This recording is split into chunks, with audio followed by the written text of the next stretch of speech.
नमस्कार दोस्तों, आज मैं आपको उत्तराखंड के एक छोटे से कस्बे बरकोट की एक भयानक कहानी सुनाने जा रहा हूँ। बरकोट में कई पुरानी हवेलियां हैं, लेकिन उनमें से एक हवेली ऐसी है जिसके बारे में सुनते ही रूह कांप जाती है। यह हवेली बरकोट के सबसे पुराने मोहल्ले में है। कहते हैं कि यहाँ रात होते ही अजीब अजीब आवाजें आने लगती है।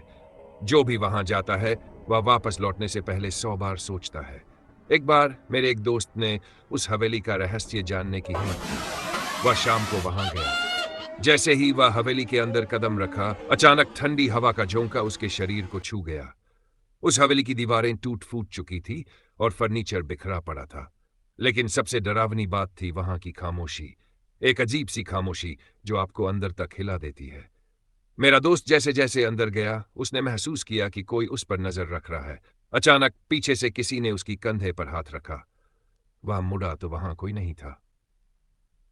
फिर हवेली के कोने से एक अंधेरा साया निकला जो धीरे धीरे उसकी तरफ बढ़ रहा था। उसके कदमों की आवाज हवेली के हर कोने में गूंज रही थी।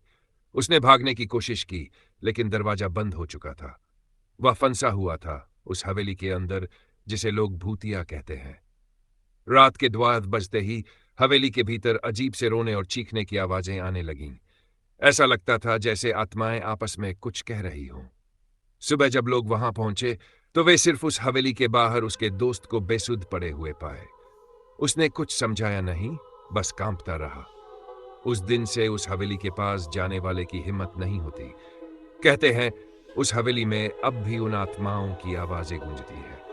अगर आप कभी बरकोट जाएं तो उस हवेली के पास जाने से पहले 100 बार सोचिएगा, क्योंकि वहां जाना मतलब खुद को डर के मुंह में डालना है। दोस्तों, डरना जरूरी नहीं, लेकिन सतर्क रहना बहुत जरूरी है। यह कहानी बस चेतावनी है कि कुछ रहस्य ऐसे होते हैं जिनमें जाना खतरे से खाली नहीं होता। तो अगली बार जब आप किसी सुनसान जगह जाएं तो याद रखिएगा, हर सन्नाटा भी चुप भी नहीं होता। ध्यान रखें, असल डर तो उस वक्त होता है जब आप अकेले हो और कोई आपकी आवाज न सुने।